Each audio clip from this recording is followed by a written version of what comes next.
Reflections with theologian Father James Bacik, lecturer and campus minister at Bowling Green State University in Bowling Green, Ohio.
Today's Reflections focuses on the topic of Christian-Jewish dialogue.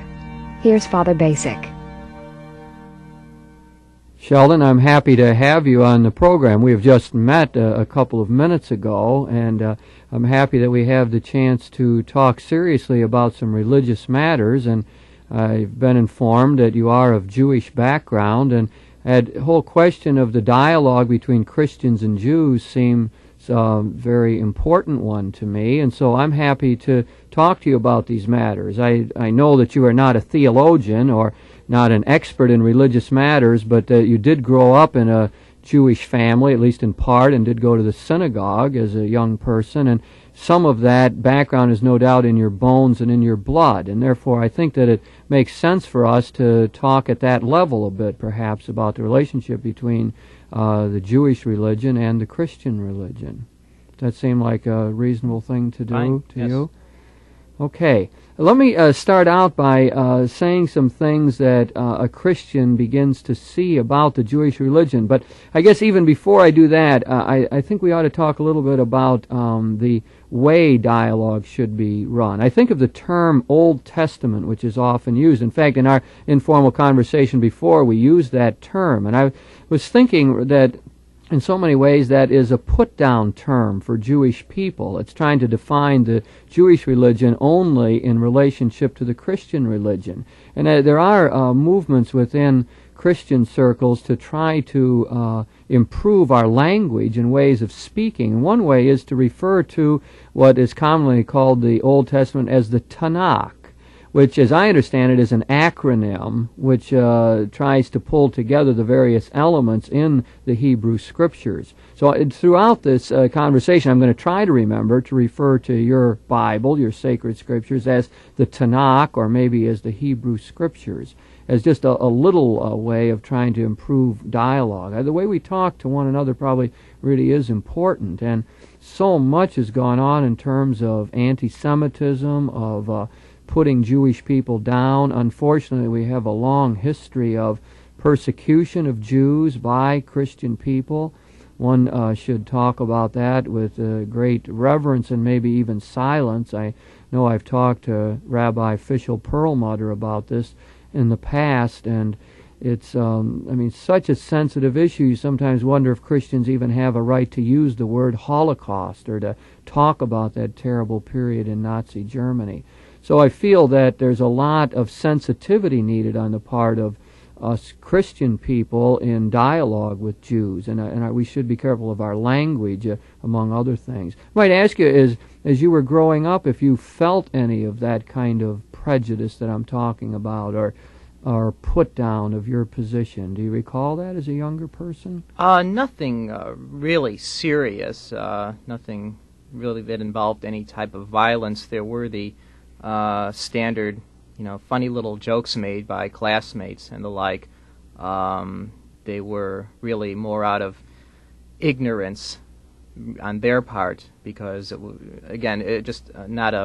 really no knowledge of the religion, things that they learned from their parents, they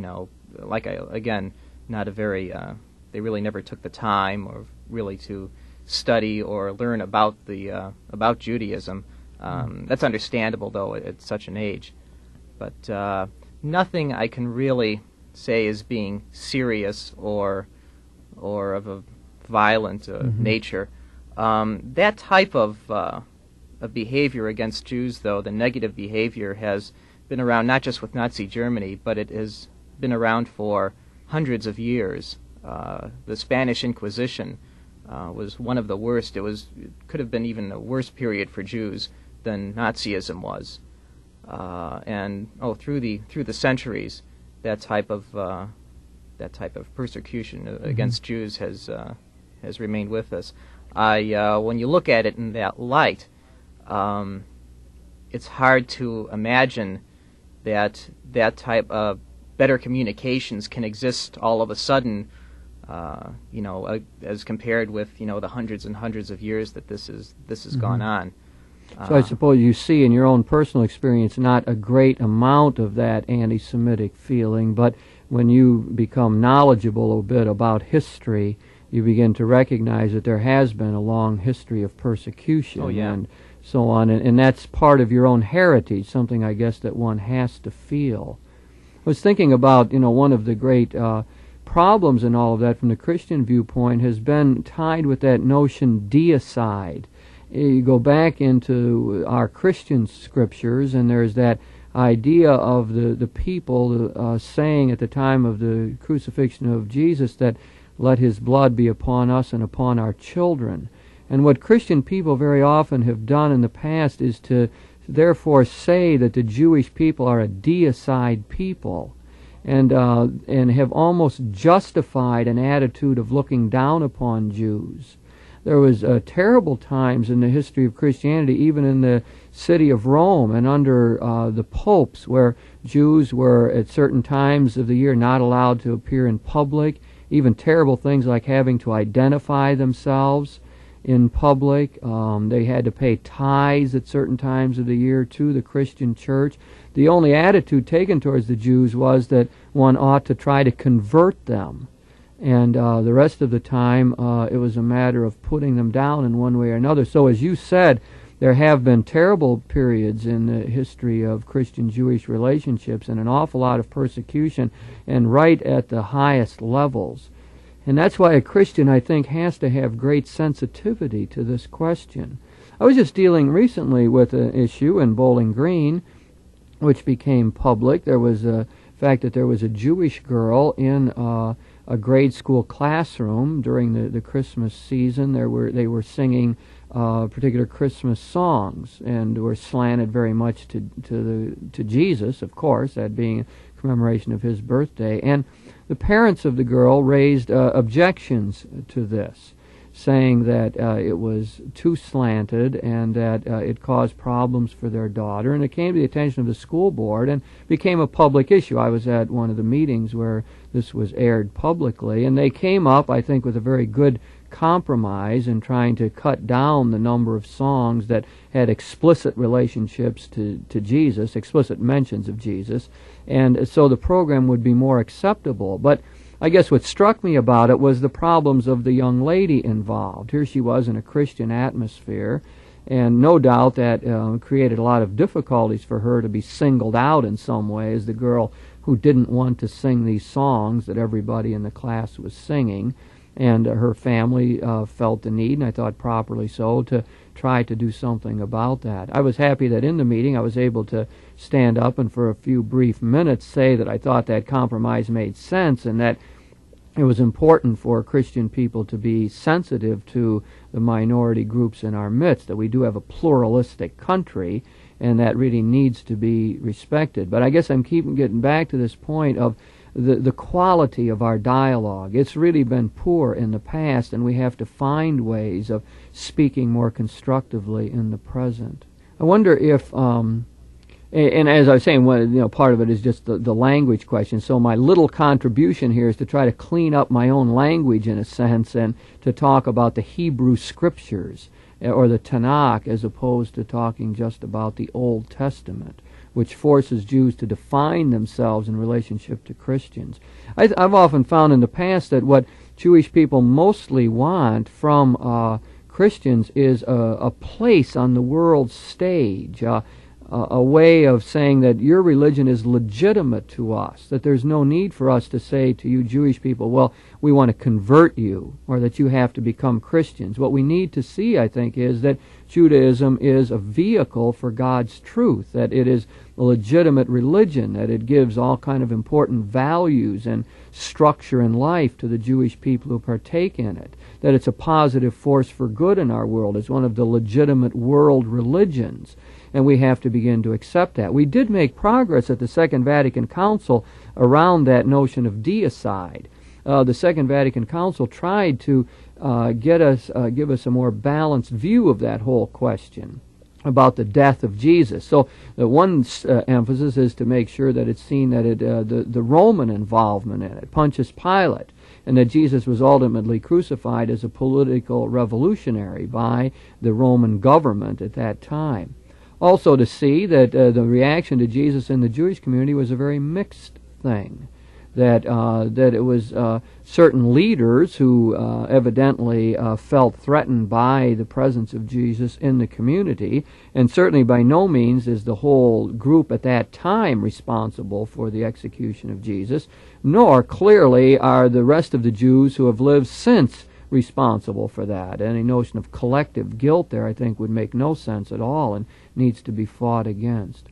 And as I'm talking and trying to clarify that, I was wondering if as you were growing up, again, whether, Jesus came into the picture, did you have to find a way of understanding who he was? Did that come up like when you went to study classes or to the synagogue or anything? Yes, that question did come up quite a bit.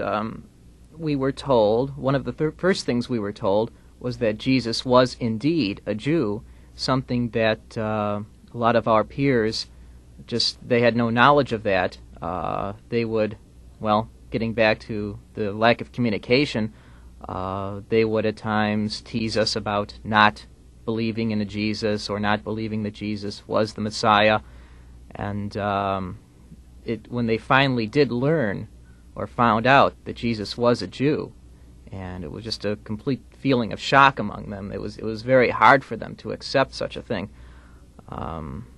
In our studies, we were just told that Jesus was a Jewish rabbi, a very learned man. He was put in sort of a positive light like that? Yeah, the people at that time needed someone like him, and the time had just come along. There was, a terrible persecution by the Romans at the height of it, and they had just looked upon him as being the Messiah.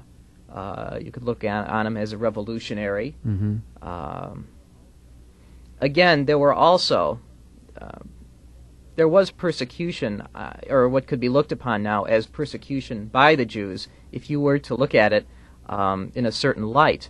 The laws of thousands of years ago, as early Christian laws, were followed to a T, and there really was no how can I say lightening of them. They really followed the book. Yes. And when someone came along who went against the norm, as really Jesus did at that time, this was a great problem for them. He was dealt with the way the laws told them to deal with them. Yes, right. Yes. And some will look upon it as conspiracy with the Romans. Others will look upon it as purely the work of the Jews. Again, what we're trying to say is that Jesus was crucified by Pontius Pilate. Was that point made in your own training, Sheldon? That idea of the Roman responsibility for the death of Jesus? You recall that from your own training? To tell you the truth, when it came, and this might sound a little almost fishy or non-kosher, we did not really deal that much with the death of Jesus. At our age, I don't know if our teachers decided that it was something that we really didn't need to know. They should have realized that, this curiosity was going to linger in us. Yeah, and living in a culture dominated by Christians, it would become there'd be no way we could just avoid the question. It. Yeah, you're going to have to deal with it. Yeah. Well, may I ask what ages you were when you were going to study? It started at age 6, and it went up through about 14 years old, just after my bar mitzvah. I see. And you call that going to Hebrew school, or how did Hebrew that? school. Again, there was a Hebrew school where their studies were a little more extensive than mine. My Sunday school was in conjunction with B'nai Jacob Synagogue on Parkwood. But the general pattern for people would be to study more intensively up to the time of the bar mitzvah, and then maybe not to continue it so much after that. Yeah, mostly. That was your pattern, mostly anyway, after about huh? a year after the bar mitzvah, you receive your confirmation, and to many that's the end of it. To many, they go on in not so much in Northwest Ohio, but in Detroit and Cleveland. Also New York, you have, many Jewish high schools, and then you also have Yeshiva College. You were telling me a friend of yours went there. Yeah. Huh? Yes. I wanted to pick up on the idea you were talking about Jesus being a Jew. That's extremely important for Christian people to realize, and to set Jesus in that context, which is entirely proper. He, of course, had a Jewish mother. And Joseph, his foster father, as we call him, was a Jew. He lived in a Jewish culture. He would have learned the Tanakh, or Hebrew scriptures, as he grew up. He tended to define himself in relationship to the Jewish culture. He went to the synagogue. It was while in the synagogue that he preached. He used phrases from the Hebrew scriptures to help explain who he was. He called himself commonly the Son of Man, a notion from the book of Daniel. We see when his close coterie of friends, the disciples or the apostles, are Jews. The whole of the community at the beginning was of Jewish background. The Christians, even after the death and resurrection of Jesus, continued to go to the synagogue to celebrate with their Jewish friends. They very often were seen as sort of a group within Judaism. It was only as time went on, I think, as you well described, that the Christians began to feel the need to define themselves against the Jewish community. And by the time you get something like the writing of Matthew's Gospel in the 80s, approximately, then you're getting a strong reaction between the Christians and the Jews. There's a polemic going on, like a fight, and they're trying to show how they are right in relationship to the other group. So that it's interesting, right within the Christian scriptures, you see a development in this way. In the earlier writings, the Jewish people are often portrayed in a very good light.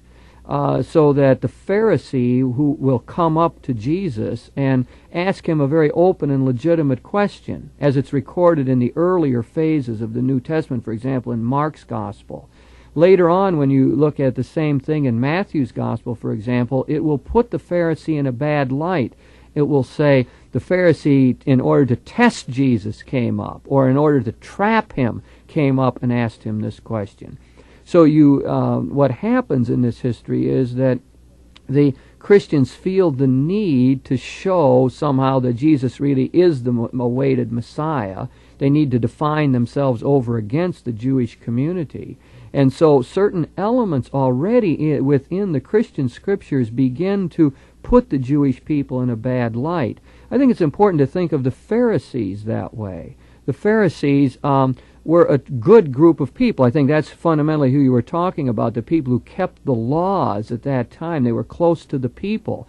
They were the laymen involved in the life of the people, and they had, I think, often talked about 613 laws, if I have it correct, which they were bound to keep, and they did do that. We get the reflection of that in our Christian scriptures about the Pharisees saying, I tithe regularly and I fast and I do all of these things. So they were a magnificent group of people, really, and some of them evidently, even within the Sanhedrin, the ruling body of 70, continued to support Jesus. One of the theories is that when the Sanhedrin met in the beginning to try to get a condemnation of Jesus, that they couldn't get it because there were certain Pharisees in that grouping who were in favor of Jesus or looked favorably upon him, and therefore that the Sanhedrin couldn't get the death sentence. In the Hebrew scriptures there is that notion that the teacher who goes against the official teaching of the rabbis can be stoned to death. I mean, I don't remember exactly. It's from the book of Deuteronomy, and where that notion is found, that there is a death penalty for undercutting the authority of the official rulers, the religious leaders. And so on that basis, it would appear as though a sentence could have been gotten against Jesus. But some scholars today think the reason that didn't happen was because there were certain Pharisees in the Sanhedrin who wouldn't go along with that, and that they eventually took a milder route, which was to hand Jesus over to the Roman authorities and to suggest that his real problem was that he was a political revolutionary. So you see, from a Christian viewpoint, it's impossible to understand who Jesus is except in terms of the Jewish roots.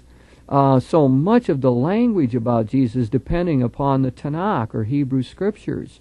And so the point you make is something that Christians often forget, and I like the way you portrayed that some Christians were shocked by that or didn't realize that. And it's a most valuable thing to keep in mind.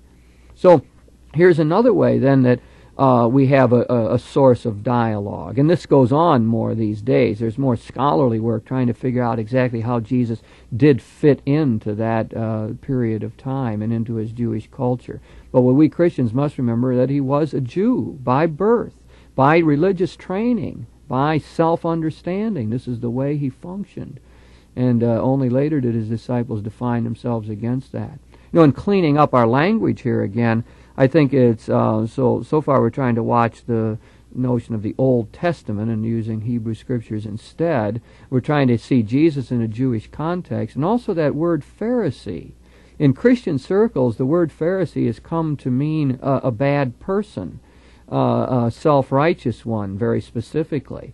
And it's important for us to realize that Pharisaism is not, as self-righteousness, is not confined to one little group of Jewish leaders at the time of Jesus, but it's a tendency in human nature to be self-righteous, that all of us can find the Pharisee within ourselves. And historically, we just must get to the point of realizing how important the Pharisees were, and what good people, lay people, very concerned about genuine religious sentiment and a renewal of religion.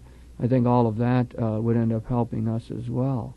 What did you make of that example I used before about the girl and singing the Christmas carols? There's a lot of need to work that out today. Do you have any experience with that? Yeah, I spent a lot of my high school time with the school choir. Now again, in my case, it was somewhat different. Half my household was not a Jewish household, and there were things I grew up with that many other Jews never did.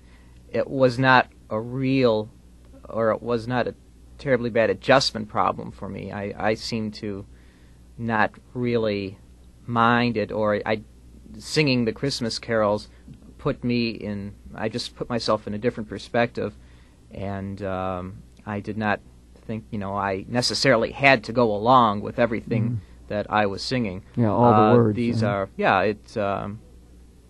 So it was not a terrible experience for you in that sense, wasn't. But it did require a certain adjustment in your thinking, huh? Yeah, I know there were some in my class who were a little more, I don't want to use the word militant, but they were very, very touchy on the subject, and they would feel very threatened, and I saw how hard it was for some of them. As far as our school goes, there was really no problem, though. Our choir director was, he really knew what our problems were, and was sensitive. And he was very sensitive and understanding. I know in a lot of other cases that wasn't so. I don't look down on the Christmas holiday at all. It is a time when sentiment for peace and brotherhood and love is expressed more than any other. And in that sense, I would almost say I would have to observe that holiday. From that perspective, that's really a helpful idea. Sheldon, I think that what we have here is maybe an exercise in this sensitivity that I'm talking about. I just enjoy speaking with you about these questions. And we live in a pluralistic country. Jews and Christians are side by side, along with a lot of other backgrounds and persuasions and worldviews, and we really need to learn to be sensitive to one another. I think a lot of times that our lack of sensitivity is based on a lack of knowledge. I think, as you well pointed out in the beginning, many times Christians simply don't know what is at stake in all of this. And maybe at times we don't even realize how we end up putting other people down.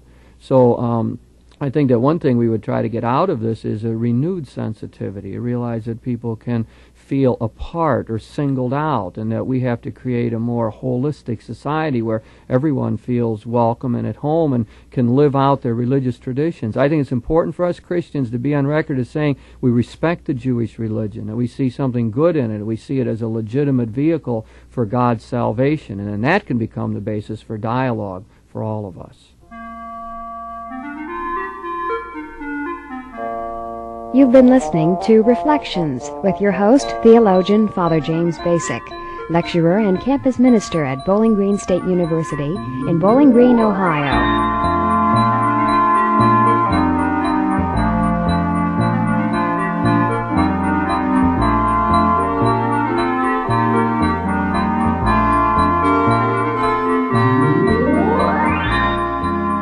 The topic of this week's Reflections was Christian-Jewish dialogue. If you have any questions about today's program or any ideas for topics you'd like to hear discussed, please write to Reflections in care of WLQR, Toledo, Ohio 43623. Produced in the studios of WLQR, Reflections is directed by Mark Ferguson. Executive producer is Mary Beth Kirchner.